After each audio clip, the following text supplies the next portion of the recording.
ನಮಸ್ಕಾರ friends, welcome to my channel. ನಾನು Ashwini Malnad. Friends, ಇವತ್ತು ನಾನು ಓಟ್ಸಿಂದ ಬೆಳಗ್ಗೆ ದೋಸೆ ಮಾಡೋಣ ಅಂತ ಹೇಳಿ ರೆಡಿ ಮಾಡ್ಕೊಂಡಿದ್ದೀನಿ. ಹೆಲ್ದಿ ಫುಡ್ ಕೂಡ ಅಲ್ವಾ, ಹಾಗಾಗಿ ನಾನಿಲ್ಲಿ 2 ಬೌಲು ಓಟ್ಸ್ನ ತೊಗೊಂಡಿದ್ದೀನಿ. ಅದಕ್ಕೆ 2.5 ಬೌಲ್ ಆಗುವಷ್ಟು ನೀರನ್ನು ಹಾಕಿ ಒಂದು 1/4 ಗಂಟೆ ನೆನೆ ಹಾಕಿಡಬೇಕು. ಹಾಗೆಯೇ ಅದು ನೀರನ್ನೆಲ್ಲ ಚೆನ್ನಾಗಿ ಹೀರ್ಕೋಬೇಕು.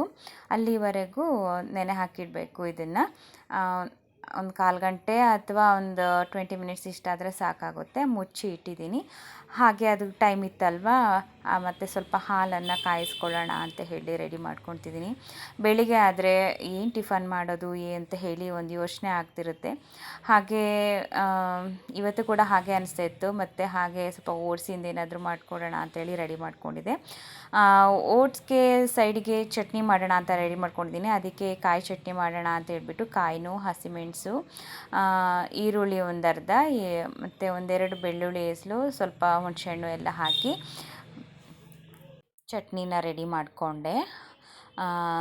ಬರೀ ಕಾಯಿ ಚಟ್ನಿ ಆದರೆ ಇದಕ್ಕೆ ಚೆನ್ನಾಗಾಗುತ್ತೆ. ಹಾಗಾಗಿ ಅದಕ್ಕೆ ಚಟ್ನಿ ಏನು ಬೇಕು ಅಂತಿಲ್ಲ, ಹಾಗೇ ತಿನ್ಬೋದು, ತುಂಬಾ ಚೆನ್ನಾಗಾಗುತ್ತೆ. ಆದರೆ ನಮ್ಮ ಮನೆಯವರೆಲ್ಲ ಚಟ್ನಿ ಕೇಳ್ತಾರೆ ಸೈಡಿಗೆ, ಹಾಗಾಗಿ ರೆಡಿ ಮಾಡ್ಕೊಂಡಿದ್ದೀನಿ ಕಾಯಿ ಚಟ್ನಿ. ಸ್ವಲ್ಪ ಉಪ್ಪನ್ನು ಹಾಕಿ ರೆಡಿ ಮಾಡ್ಕೊಂಡು, ಸ್ವಲ್ಪ ನೀರನ್ನು ಹಾಕಿ ರೆಡಿ ಮಾಡಿಕೊಂಡೆ. ಹಾಗೆ ಅದಕ್ಕೆ ಸ್ವಲ್ಪ ಒಗ್ಗರಣೆ ಮಾಡೋಣ ಅಂತ ಹೇಳ್ಬಿಟ್ಟು ಸ್ವಲ್ಪ ಆಯಿಲು, ಸಾಸಿವೆ, ಹಾಗೆ ಒಣಮೆಣಸು ಮತ್ತು ಕರಿಬೇವನ್ನು ಹಾಕಿ ಒಗ್ಗರಣೆನೂ ಕೂಡ ರೆಡಿ ಮಾಡಿಕೊಂಡು ಒಗ್ಗರಣೆ ಕೂಡ ಹಾಕ್ಕೊಂಡೆ. ತುಂಬಾ ಚೆನ್ನಾಗಾಗುತ್ತೆ ಕಾಯಿ ಚಟ್ನಿ ತುಂಬ ಚೆನ್ನಾಗಿರುತ್ತೆ. ಸ್ವಲ್ಪ ಖಾರವಾಗಿದ್ದರೆ ಚೆನ್ನಾಗಾಗುತ್ತೆ, ಫುಲ್ಲು ಸ್ವೀಟ್ ಇದ್ದರೆ ಚೆನ್ನಾಗಾಗಲ್ಲ. ಹಾಗೆ ತುಂಬ ತೆಳುವಾಗಿದ್ರೂ ಚೆನ್ನಾಗಿ ಅನಿಸಲ್ಲ, ತುಂಬ ಗಟ್ಟಿಯಾಗಿದ್ರೂ ಚೆನ್ನಾಗಿ ಅನಿಸಲ್ಲ. ಹಾಗೆ ಚಟ್ನಿ ಕೂಡ ರೆಡಿ ಮಾಡಿಕೊಂಡು ಇಷ್ಟೆಲ್ಲ ಮಾಡುವಾಗ ಒಂದು 15 ನಿಮಿಷ ಆಗೋಯಿತು. ಆ ನಂತರ ನಾನು ನೆನೆ ಹಾಕಿಟ್ಕೊಂಡಿರೋವಂಥ ಓಟ್ಸ್ ಇತ್ತಲ್ವ, ಅದನ್ನು ಇವಾಗ ಮಿಕ್ಸಿ ಮಾಡ್ಕೋಬೇಕು. ಯಾಕಂದರೆ ನಾನು ದೋಸೆ ಮಾಡ್ತಿರೋದ್ರಿಂದ ದೋಸೆ ಹಿಟ್ಟಿನ ಹದಕ್ಕೆ ಬರಬೇಕಲ್ವ ಇದು. ಹಾಗಾಗಿ ಅದನ್ನು ಒಂದು ಜಾರ್ಗೆ ಹಾಕ್ಕೊಂಡಿದ್ದೀನಿ. ನೀರನ್ನೇನು ನಾನು ಎಕ್ಸ್ಟ್ರಾ ಹಾಕ್ಕೊಳ್ಳಿಲ್ಲ, ಅದಕ್ಕೆ ಆಲ್ರೆಡಿ ನೀರು ಹಾಕಿಟ್ಟಿರೋದ್ರಿಂದ ಅಷ್ಟೇ ನೀರು ಸಾಕಾಗುತ್ತೆ. ಅದಕ್ಕೆ 1-2 ಹಸಿಮೆಣಸು, ಒಂದು ಅರ್ಧ ಈರುಳ್ಳಿ, ಒಂದು ಅರ್ಧ ಇಂಚಷ್ಟು ಶುಂಠಿ, ಹಾಗೆ ಸ್ವಲ್ಪ ಕರಿಬೇವು, ಮತ್ತು ನಾನಿಲ್ಲಿ 2 ಕಪ್ ಆಗುವಷ್ಟು ಓಟ್ಸ್ನ ತೊಗೊಂಡಿರೋದ್ರಿಂದ ನಾನಿಲ್ಲಿ ಅರ್ಧ ಕಪ್ ಆಗುವಷ್ಟು ಮೊಸರನ್ನ ಹಾಕ್ಕೋತಿದ್ದೀನಿ. ಹಾಗೆ ರುಚಿಗೆ ತಕ್ಕನಷ್ಟು ಉಪ್ಪು ಹಾಕ್ಕೊಂಡು ದೋಸೆ ಹಿಟ್ಟಿನ ಹದಕ್ಕೆ ಮಿಕ್ಸಿ ಮಾಡ್ಕೊಂಡಿದ್ದೀನಿ. ಅದನ್ನು ಒಂದು ಪ್ಯಾನ್ಗೆ ಹಾಕ್ಕೊಂಡಿದ್ದೀನಿ. ಹಾಕ್ಕೊಂಡ ನಂತರ ತುಂಬಾ ಚೆನ್ನಾಗಿ ಬರುತ್ತೆ ಇದು. ನೀರೇನು ನಾನು ಎಕ್ಸ್ಟ್ರಾ ಮಿಕ್ಸ್ ಮಾಡಲೇ ಇಲ್ಲ, ಅದು ಗಟ್ಟಿಯಾಗೇ ಬರುತ್ತೆ. ಹಾಗೆ ಸ್ವಲ್ಪ ಶುಗರ್, ಒಂದು ಅರ್ಧ ಸ್ಪೂನ್ ಆಗೋಷ್ಟು ಶುಗರ್ ಹಾಕ್ಕೊಂಡಿದ್ದೀನಿ. ಸ್ವಲ್ಪ ಅಂದರೆ ಶುಂಠಿ ಮತ್ತು ಹಸಿಮೆಣಸು ಎಲ್ಲ ಖಾರ ಅನಿಸುತ್ತಲ್ಲ, ಸ್ವಲ್ಪ ಶುಗರ್ ಮಿಕ್ಸ್ ಮಾಡಿದ್ರೆ ಸ್ವಲ್ಪ ಸ್ವೀಟಿಶ್ ಆಗಿ ಬರುತ್ತೆ. ಹಾಗಾಗಿ ಚೆನ್ನಾಗಾಗುತ್ತೆ ಇದು ಅಂಥೇಳಿ. ನೋಡಿ, ಈ ಹದದಲ್ಲಿ ಇದ್ದರೆ ಚೆನ್ನಾಗಾಗುತ್ತೆ ದೋಸೆ. ಈ ಹದದಲ್ಲಿದ್ದರೆ ಚೆನ್ನಾಗಾಗುತ್ತೆ.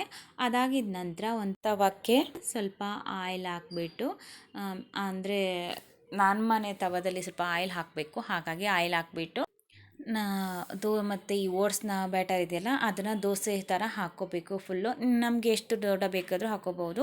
ನಾನು ಇಲ್ಲಿ ಸ್ವಲ್ಪ ಚಿಕ್ಕದಾಗಿ ಹಾಕ್ಕೊಂಡಿದ್ದೀನಿ.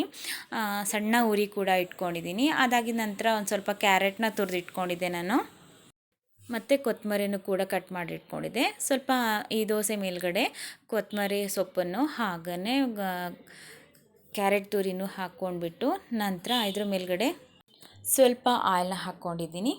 ಹಾಗೆ ಸಣ್ಣ ಉರಿಯಲ್ಲಿ ಸ್ವಲ್ಪ ಬೇಯಿಸ್ಕೋಬೇಕು. ಅದಾಗಿದ ನಂತರ ನಿಧಾನವಾಗಿ ತಿರುಗಿಸಿ ಹಾಕ್ಕೋಬೇಕು. ತಿರುಗಿಸಿ ಹಾಕಿದ ನಂತರ ಜಾಸ್ತಿ ಬೇಯಿಸ್ಕೊಳ್ಳೋಕೆ ಹೋಗಬಾರ್ದು, ಯಾಕಂದರೆ ಕ್ಯಾರೆಟ್ ಅದೆಲ್ಲ ಫುಲ್ ಕಪ್ಪಾಗಿಬಿಡುತ್ತೆ.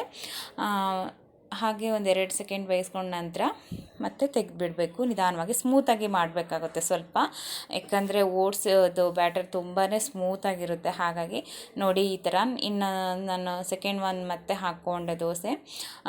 ಸೇಮ್ ಅದೇ ಥರನೇ ಇದು ಸ್ವಲ್ಪ ರೌಂಡ್ ಶೇಪ್ ಚೆನ್ನಾಗಿ ಬಂತು. ಮತ್ತು ಕ್ಯಾರೆಟ್ ತುರಿನ ಹಾಕ್ಕೊಂಬಿಟ್ಟು ಹಾಗೆ ಸೊಪ್ಪನ್ನು ಕೂಡ ಹಾಕ್ಕೊಂಡು ಆಯಿಲ್ ಕೂಡ ಎಲ್ಲ ಹಾಕ್ಕೊಂಡು ಅದೇ ಥರ ಬೇಯಿಸ್ಕೊತಾ ಇದ್ದೀನಿ ನಾನಿಲ್ಲಿ. ನೋಡಿ, ಈ ಥರ ತುಂಬ ಚೆನ್ನಾಗಿ ಬರುತ್ತೆ. ಓಟ್ಸ್ ಹೆಲ್ದಿ ಕೂಡ, ತುಂಬಾ ಚೆನ್ನಾಗಾಗುತ್ತೆ ದೋಸೆ. ನಾನು ಕಾಯಿ ಚಟ್ನಿ ಜೊತೆ ತುಂಬಾ ಚೆನ್ನಾಗಿ ಅನಿಸ್ತು. ಹಾಗೆ ಮಕ್ಕಳಿಗೂ ಕೂಡ ತುಂಬಾ ಇಷ್ಟ ಆಗುತ್ತೆ. ತಿನ್ನೋದಕ್ಕೂ ಕೂಡ ತುಂಬ ಸ್ಮೂತಾಗಿರುತ್ತೆ, ತುಂಬ ಚೆನ್ನಾಗಿ ಕೂಡ ಇರುತ್ತೆ. ಓಕೆ ಫ್ರೆಂಡ್ಸ್, ಇವತ್ತಿನ ವೀಡಿಯೋಸ್ ಇಷ್ಟನೇ. ಈ ವಿಡಿಯೋಸ್ ನಿಮಗೆ ಇಷ್ಟ ಆಗಿದರೆ ಪ್ಲೀಸ್ ಲೈಕ್ ಮಾಡಿ, ಶೇರ್ ಮಾಡಿ, ಹಾಗೆ ಸಬ್ಸ್ಕ್ರೈಬ್ ಮಾಡೋದನ್ನು ಮರಿಬೇಡಿ ಪ್ಲೀಸ್ ಫ್ರೆಂಡ್ಸ್. ನೋಡಿ, ಈ ಥರ ಬಂದಿದೆ ದೋಸೆ.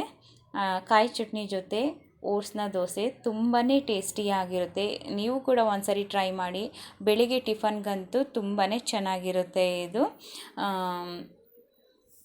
ತುಂಬ ಇಷ್ಟ ಕೂಡ ಆಗುತ್ತೆ.